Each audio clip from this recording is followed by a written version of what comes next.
यनं निखिलपूर्णगुणैकदेहं निर्दोषमाप्यतममप्यखिलैः सुवाक्यैः अस्योद्भवादितमशेषविशेषतोऽपि वन्द्यं सदा प्रियतमं मम सन्नम ॐ अथातो ब्रह्म जिज्ञासा तमेव शास्त्रप्रभवं प्रणम्य जगद्गुरूणां गुरुमञ्जसैव विशेषतो मे परमाख्यविद्या व्याख्यां करोम्यन्वपि ಚಾಹಮೇವ. ಈಗ ಎಷ್ಟನೇದಾಗಿತ್ತು?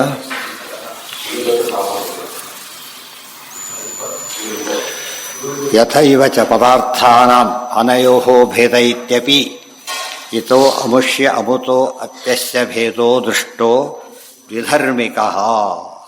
ಇದರ ಭೇದ ಅದರಲ್ಲಿದೆ, ಅದರ ಭೇದ ಇದರಲ್ಲಿ, ಆದರೆ ದ್ವಿಧರ್ಮಿಕಃ, ಎರಡು ಧರ್ಮಗಳಲ್ಲಿ ಈ ಅನ್ಯೋನ್ಯಾಭಾವ ಅಂತ ಹೇಳ್ತೀರಿ, ಅದೇ ಭೇದ. ಭೇದ ಅನ್ನೋದು ಎರಡರಲ್ಲೂ ಕೂಡ ಇರತಕ್ಕಂಥದ್ದು. ಇದರಿಂದ ಅದಕ್ಕೆ, ಅದರಿಂದ ಇದಕ್ಕೆ. ತತ್ರೈಕವಚನಂ ಯತ್ತತ್ ವಿಪ್ರಾಣಾಂ ಭೋಜನಂ ಯಥಾ ನರತ್ವಾದಿಕಮಪ್ಯೇವಂ ತತ್ತದ್ಧರ್ಮತಯ ಈಯತೆ. ತತ್ರ ಏಕವಚನಂ ಯತ್ತತ್ ವಿಪ್ರಾಣಾಂ ಭೋಜನಂ. ಹಾಗಿದ್ರೆ ಬರೀ ಭೇದ ಅಂತ ಹೇಳಿದ್ದೇವೆ, ಭೇದವು ಅಂತ ಹೇಳಬೇಕಾಗಿತ್ತು. ಯಾಕೆ ಹೇಳೋದಿಲ್ಲ ಅಂತ ಕೇಳಿದರೆ, ವಿಪ್ರಾಣಾಂ ಭೋಜನಂ ಯಥಾ ನರತ್ವಾದಿಕಮಪ್ಯೇವಂ. ವಿಪ್ರಾಣಾಂ ಭೋಜನ ಎಂಬುದು ಏಕವಚನದಲ್ಲಿ ಹೇಳಿದ್ದಾರೆ. ಭೋಜನಗಳು ಅಂತ ಹೇಳೋದಿಲ್ಲ. ಬ್ರಾಹ್ಮಣರ ಭೋಜನಗಳು ಆಯ್ತು ಅಂತ ಹೇಳ್ತಾರಾ? ಬ್ರಾಹ್ಮಣ ಭೋಜನ ಅಂತ ಹೇಳ್ತಾರೆ ಅಷ್ಟೇ. ಅದು ಭೋಜನ ಎಂಬುದು ಎಲ್ಲರೂ ಸೇರಿಸಿ ಹೇಗೆ ಹೇಳ್ತಾರೋ ಹಾಗೆ ಹೇಳ್ತಾರೆ. ನರತ್ವಾದಿಕಮಪ್ಯೇವಂ ತತ್ತದ್ ಧರ್ಮತಯ ಈಯತೆ. ನರತ್ವ ಅಂತಿದೆ. ನರತ್ವ, ನರ ಅಂದರೆ ಏಕವಚನ. ನರತ್ವ ಅಂದರೆ ಒಬ್ಬರಲ್ಲಿರೋದು ಅಂತ ಆಯಿತು, ಅಲ್ಲ, ಎಲ್ಲ ಮನುಷ್ಯರಲ್ಲಿರೋದು ಅಂತ ಅರ್ಥದೆ. ಘಟತ್ವ, ನರತ್ವ ಇತ್ಯಾದಿಗಳೆಲ್ಲ ನರತ್ವಗಳು ಅಂತ ಯಾರು ಹೇಳ್ತಾರ? ಮನುಷ್ಯತ್ವಗಳು ಅಂತ ಹೇಳ್ತಾರೆ ಬಂದಿದೆ ಹೊರತು ಬೇರೆ ಅಲ್ಲ. ಸರ್ವಧರ್ಮ ಏಕೋ ಪದಾರ್ಥೇಶು ಪೃಥಕ್ ಪೃಥಕ್. ಇದಕ್ಕೇನಂತ ಕಲೆಕ್ಟಿವ್ ಸಿಂಗ್ಯುಲರ್ ಅಂತಾರಲ್ಲ, ಕಲೆಕ್ಟಿವ್ ಸಿಂಗ್ಯುಲರ್ ಪ್ರಸಿದ್ಧ ಇದೆ. ಅಸ್ತು ಭಿನ್ನಗ. ಸರ್ವಧರ್ಮ ಅಂತಕ್ಕಂಥ ಪದಾರ್ಥ ಒಂದಿಲ್ಲ. ಸಮುದಾಯದಲ್ಲಿ ಹೇಳೋ ಮಾತಿದೆ ಕೆಲವರಿಗೆ. ಏತಾದೃಶಂಚ ಅಂದರೆ ಒಂದೇ ಒಂದು ಎಲ್ಲ ಆ ಗೋತ್ವ ಗೋವಿಂದೇ, ಇನ್ನೊಂದು ಗೋತ್ವ ಗೋವಿಂದೇನೆ. ಸಾಮಾನ್ಯ ಅಂತ ಹೊಸ ಕಲ್ಪನೆ ಮಾಡ್ತಾರೆ ಅವರು. ಕಾಮನ್ ಆಗಿ ಒಂದು ಪದಾರ್ಥ ನಿತ್ಯಂ ಏಕಂ ಅನೇಕಾನುಗತಂ ಸಾಮಾನ್ಯ ಅಂತ ಹಾಗೆ ಹೇಳ್ತಾರೆ. ಅದು ಅಗತ್ಯ ಇಲ್ಲ. ಹಾಗಿದ್ರೆ ಈ ಗೋಗು ಆ ಗೋವು ಏನಿದೆ ಅಂದರೆ ಒಂದೇ ಗೋತ್ವ ಎರಡರಲ್ಲಿ ಇಲ್ಲ. ಈ ಗೋವಿನ ಗೋತ್ವ ಇದರದ್ದೇ, ಆ ಗೋವಿನ ಅದರದ್ದೇ. ಬಟ್ ಸಾದೃಶ್ಯ ಗೊತ್ತಾಯ್ತು. ಸಾದೃಶ್ಯದಿಂದ ಹೇಳ್ತೇವೆ ನಾವೀಗ ಗೊತ್ತಾಯ್ತು ಅಂತ ಹೇಳುತ್ತೆ ಅಷ್ಟೇ ಹೊರತು ಏನಲ್ಲ, ಅದು ಒಂದೇ ಅಲ್ಲದಲ್ಲ, ಕಾಮನ್ ಫ್ಯಾಕ್ಟರ್ ಆಗಿಲ್ಲ. ಅದು ಉಪಯೋಗಿಸ್ಲಿಕ್ಕೆ ಸರಿ ಇದೆ, ಮನುಷ್ಯತ್ವ ಇತ್ಯಾದಿ ಹೇಳೋದಕ್ಕೆ. ಆ ಮನುಷ್ಯತ್ವ ಅವಂದೇ. ಈವನ್ ಇದ್ರ ಪ್ರಕಾರ ಕೂಡ ಪ್ರತಿಯೊಬ್ಬ ಮನುಷ್ಯ ತನ್ನಷ್ಟಿಗೆ ಒಬ್ಬ ಯುನೀಕ್ ಅವ. ಗೊತ್ತಾಯ್ತ? ಎಲ್ಲರ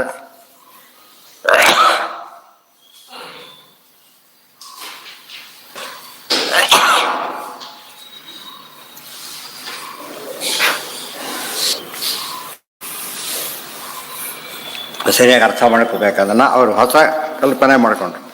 ಅಂದರೆ ಸುಲಭವಾದ ವಸ್ತುಗಳನ್ನು ಡಿಫಿಕಲ್ಟ್ ಮಾಡಿದರು. ನಾವಿರೋದನ್ನು ಒಪ್ತೆ ಇನ್ನೊಂದನ್ನು ಒಪ್ಪಿ ಹೊಸ ವಿಶೇಷ ಒಪ್ಪಿಕೊಂಡ್ರೆ ಮುಗಿದು ಹೋಗ್ತಾ ಇತ್ತು. ಸಮಯ ಒಪ್ಪಿಕೊಂಡು ಏನು ಮಾಡಿದರು? ಅನವಸ್ಥಾ ದೋಷಕ್ಕೆ ಗುರಿಯಾದ. ಅನವಸ್ಥಾ ಪರಂಪರೆ ಬರೋಕ್ಕೆ ಶುರುವಾಯಿತು. ಆದ್ದರಿಂದ ಇದು ಸರಿಯಲ್ಲ. ನಾ ಸರ್ವಧರ್ಮ ಏಕೋಸ್ತಿ. ಒಂದೇ ಒಂದು ಧರ್ಮ ಎಲ್ಲದರಲ್ಲೂ ಒಂದೇ ಇರೋದಿಲ್ಲ. ಅರ್ಥ ಆಯ್ತಾ? ಆ ವಸ್ತುವಿನ ಧರ್ಮ ಅದಕ್ಕೆ ಸೇರಿತ್ತು, ಈ ವಸ್ತುವಿನ ಧರ್ಮ ಇದಕ್ಕೆ ಸೇರಿತ್ತು. ಆದ್ದರಿಂದ ನೀನು ಸಾಮಾನ್ಯವನ್ನು ಕಲ್ಪನೆ ಮಾಡ. ಇಷ್ಟೊತ್ತು ಸಮವಾಯ ಖಂಡನೆ ಆಯಿತು, ಈಗ ಸಾಮಾನ್ಯದ ಖಂಡನೆ ಆಗ್ತಾಯಿದೆ.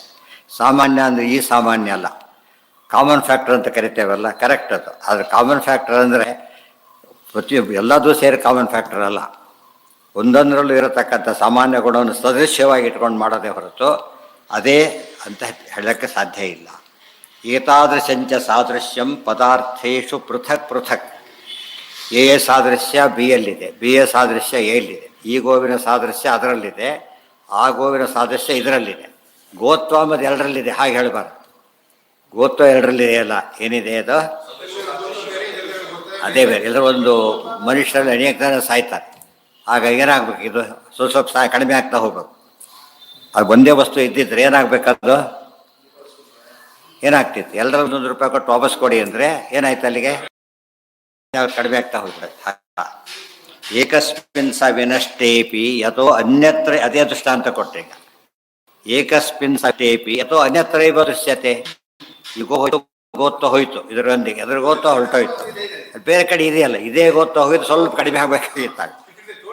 ಈಗ 5-6 ಟ್ಯಾಪ್ ಲೈನಾಗಿದ್ದುಬಿಟ್ಟು ಒಂದೇ ಕನೆಕ್ಷನ್ ಕೊಟ್ಟರೆ ಬಿಟ್ಟ ತಕ್ಷಣ ಏನಾಗುತ್ತೆ? ಅದು ಕಡಿಮೆ ಆಗಿಬಿಡುತ್ತೆ. ಎಲ್ಲ ಬೆಳಿಗ್ಗೆ ಎಲ್ಲ ಸ್ಲೋ ಬರುತ್ತೆ, ಬಂದು ಬಿಟ್ಟಾಗ ಜೋರ ಬರುತ್ತೆ.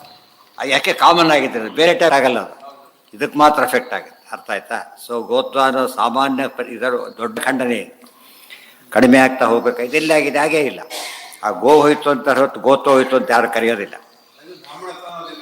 ಬ್ರಾಹ್ಮಣತ್ವನು ಹಾಗೆ, ಬ್ರಾಹ್ಮಣ್ಯ ಹೋಗೋದು ಬೇರೆ, ಬ್ರಾಹ್ಮಣ ಇದು ಹೋಗೋದು ಬೇರೆ. ಕುತೋ ಅವನಲ್ಲಿರೋ ಬ್ರಾಹ್ಮಣ್ಯ ಹೋಯ್ತು, ಅವನಲ್ಲಿರೋ ಬ್ರಾಹ್ಮಣ್ಯ ಹೋಯ್ತು, ಏನಾಗಲಿಲ್ಲ ಅದೀಗ? ಬ್ರಾಹ್ಮಣತ್ವ ಕಡಿಮೆ ಆಗಲಿಲ್ಲ. ಬ್ರಾಹ್ಮಣತ್ವ ಒಳ್ಳೆ ಬ್ರಾಹ್ಮಣ ಇದೆ, 100% ಬ್ರಾಹ್ಮಣ್ಯ ಇದೆ ಅವನಲ್ಲಿ, 100% ಬ್ರಾಹ್ಮಣ್ಯ ಇದೆ. ಇವನ್ನೆಲ್ಲ ಸ್ವಲ್ಪ ಎಫೆಕ್ಟ್ ಆಗಬೇಕಾಯ್ತು, ಆಗಲಿಲ್ಲ ಅವನಿಗೆ. ಅದಕ್ಕೆ ಅವನದೇ ಆದ ಬ್ರಾಹ್ಮಣ್ಯ, ಹಂಚ್ಕೊಂಡು ಬ್ರಾಹ್ಮಣ್ಯ ಅಲ್ಲ. ಒಂದು ವಸ್ತು 100 ಜನ ಒಂದು ವಸ್ತು ಹಂಚ್ಕೊಟ್ರೆ ಕಡಿಮೆ ಆಗ್ಲಿಕ್ಕೆ ಬೇಕು ನ್ಯಾಚುರಲಿ. ಏಕತ್ವೇ ನಾಸ್ತಿಮಾನಂ, ಎಲ್ಲಕ್ಕಿಂತ ಹೆಚ್ಚಾಗಿ ಪ್ರಮಾಣನೇ ಇಲ್ಲ. ಪ್ರಮಾಣ ಇದ್ದರೆ ಬೇರೆ ಯಾವ ವಿರೋಧಗಳು ಕೌಂಟ್ ಆಗೋದಿಲ್ಲ. ಆದರೆ ಪ್ರಮಾಣ ಇಲ್ಲ, ಪ್ರಮಾಣ ವಿರೋಧ ಬರುತ್ತೆ. ಪ್ರಮಾಣ ಇಲ್ಲದ ಮಾತನ್ನು ಹೇಳಿದಾಗ ಪ್ರಮಾಣ ವಿರೋಧ ಇದ್ದರೆ ವಿರೋಧ ಅಂತ ಕರಿಬೇಕೆ ಹೊರತು ಸಮನ್ವಯ ಮಾಡಲಿಕ್ಕೆ ಸಾಧ್ಯ ಇಲ್ಲ. ಏಕಸ್ಮಿನ್ ಸ ವಿನಷ್ಟೇಪಿ ಯಥೋ ಅನ್ಯತ್ರೈವ ದೃಶ್ಯತೆ ಕುತೋ ಭಸ್ವತ್ವಮಾಪ್ತಶ್ಚ ನರತ್ವಂ ಪುನರಿಷ್ಯತೆ. ಆ ಭಸ್ಮತ್ವ ಸುಟ್ಟೋಯ್ತು ದೇಹ ಅಂದರೆ ಸತ್ತೋದ, ಅವನು ದಾನ ಮಾಡಿ ಆಯ್ತು. ಈಗ ಎಲ್ಲಿದೆ? ಈಗ ನರತ್ವ ಹೋಯ್ತು, ಅವನ ಜೊತೆಗೆ ನರತ್ವನೂ ಹೊರಟೋಯ್ತು ಅಷ್ಟೇ. ಅವರು ಪ್ರತಿಯೊಬ್ಬರು ಸ್ಯಾಲ್ರಿ ಅವರವ್ರದ್ದೇ ಆಗೋ ಹಾಗೆ.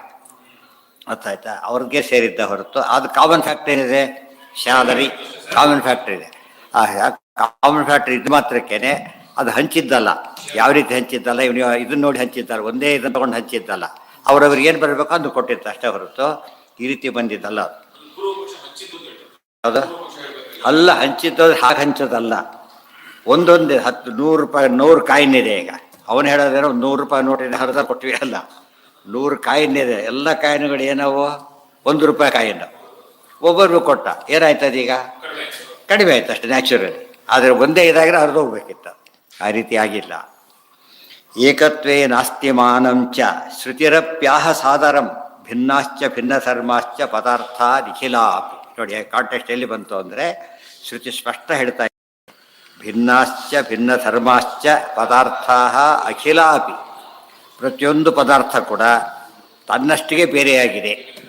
ಈ ಗೋವುಗಳು ಎಮ್ಮೆಗಳಿಂದ ಬೇರೆಯಾಗಿದೆ ಸರಿ, ಒಂದೊಂದು ಗೋವು ತನ್ನಿಂದ ಇನ್ನೊಂದು ಗೋವಿನಿಂದ ಬೇರೆ. ಜಡ ಜಡ ಭೇದ ಅಂತ ಹೇಳ್ತೀವಲ್ಲ ಹಾಗೆ, ಜೀವ ಜೀವ ಭೇದ, ಜಡ ಜಡ ಭೇದ. ಒಂದೇ ಚೈತನ್ಯನ ಹಂಚಿಲ್ಲ, ಇಷ್ಟು ಹಂಚಿದ್ದಲ್ಲ. ಆ ಚೈತನ್ಯ ಅವಂದೇ, ಇನ್ನೊಂದು ಚೈತನ್ಯ ಅವಂದೇ.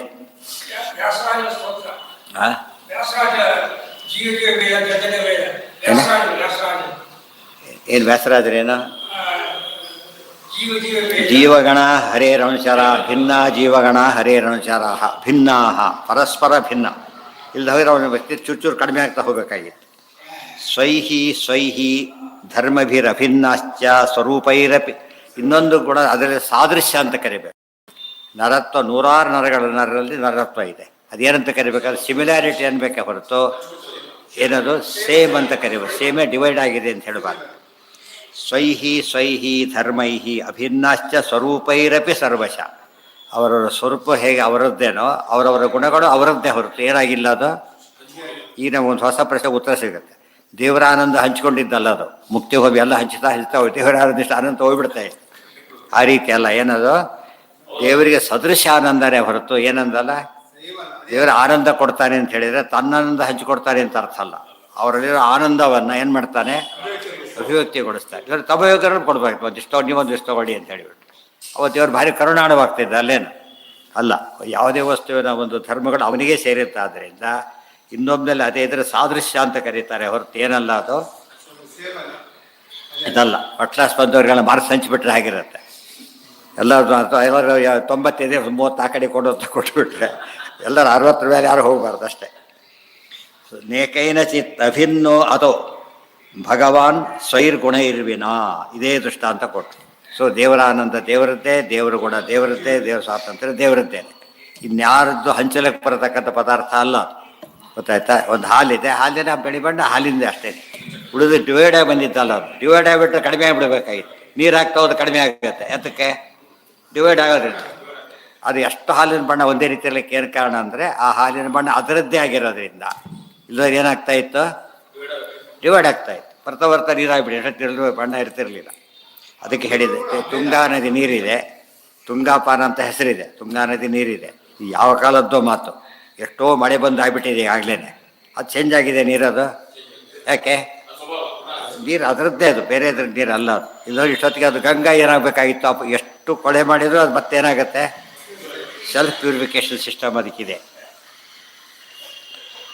ನಕೇನಚಿತ್ ಅಭಿನ್ನೋತೋ ಭಗವಾನ್ ಸ್ವೈರ್ಗುಣ ಇರ್ವಿನ. ಸೊ ಪರಮಾತ್ಮ ಇನ್ಯಾರ ಗುಣಗಳಿಂದನೂ ಭಿನ್ನನಾಗಿಲ್ಲ, ಅಂದರೆ ಒಂದಾಗಿಲ್ಲ, ಯಾರೊಂದಿಗೂ ಒಂದಾಗಿಲ್ಲ, ಅವರ ಗುಣಗಳೊಂದಿಗೂ ಒಂದಾಗಿಲ್ಲ. ವಸ್ತುಗಳು ಬೇರೆ, ಗುಣಗಳೂ ಬೇರೆ. ಧರ್ಮ ಇರ್ವಿನ ಇತಿ ವ್ಯುತ್ಪತ್ತಿರಪಿ ಸಾದೃಶ್ಯೇನೈವ ಗಮ್ಯತೆ. ನ ಕೇನಚಿತ್ ಅಭಿನ್ನೋತೋ ಭಗವಾನ್ ಸ್ವೈಹಿ ಗುಣ ಇರ್ವಿನ. ತನ್ನ ಗುಣಗಳಿಂದ ತಾನು ಅಭಿನ್ನನೇ ಹೊರತು ಇತರರ ಗುಣಗಳಿಂದ ಭಿನ್ನನೇ, ಅಭಿನ್ನ ಅಲ್ಲ. ಸರ್ವೇಷು ಯುಗಪಚ್ಛಬ್ದ ಸದೃಶೇಷು ಪ್ರವರ್ತತೆ ತಥಾಪಿ ಪ್ರಾಪ್ತಿತಸ್ತ್ವೇಕವಚನಾಚ್ಚ ವಿಶೇಷತಃ. ಸರ್ವೇಷು ಯುಗಪಚ್ಛಬ್ದ ಸದೃಶೇಷು ಪ್ರವರ್ತತೆ. ಯುಗಪತ್ ಅಂತ ಕರಿಬೇಕಾದ್ರೆ 100 ಜನ ಒಟ್ಟಿಗೆ ಬಂದರು, 100 ಜನ ಒಟ್ಟಿಗೆ ಬಂದರು, ಒಟ್ಟಾಗಿ ಬಂದರು ಅಂದ್ರೆ ಅವರೆಲ್ಲ ಇದು ಬಂದರು ಮಿಕ್ಸಾಗಿ ಬಂದಿಲ್ಲ. ಅವರು ಜೊತೆಯಾಗಿ ಬಂದರು ಅಂತ ಹೇಳೋದಕ್ಕೆ ಆ ರೀತಿ ಏಕವಚನ ಉಪಯೋಗಿಸಿದ್ದಾರೆ ಹೊರತು ಅವರು ಒಬ್ಬರೊಬ್ಬರು ಪ್ಯಾಕ್ ಆಗಿಬಿಟ್ರು ಅಂತ ಅರ್ಥ ಅಲ್ಲ. ಅದನ್ನು ಹೇಳ್ತಾರೆ. ಈ ಸರ್ವೇಷು ಯುಗಪಚ್ಛಬ್ದ ಸದೃಶೇಷು ಪ್ರವರ್ತತೆ ತಥಾಪಿ ಪ್ರಾಪ್ತಿತಸ್ತು ಏಕವಚನಾಚ್ಚ ವಿಶೇಷತ. ಅದು ಏಕವಚನ ಇತ್ಯಾದಿಗಳಿಂದ ಅರ್ಥ ಸರಿಯಾಗುತ್ತೆ. ಅದಕ್ಕೆ ಉಪಯೋಗಿಸ್ತಾರೆ ಹೊರತು ಒಂದೇ ವ್ಯಕ್ತಿಗಳಿಗೆ ಡಿವೈಡ್ ಆಗಿ ಬಂದಿದ್ದಲ್ಲ ಅದು.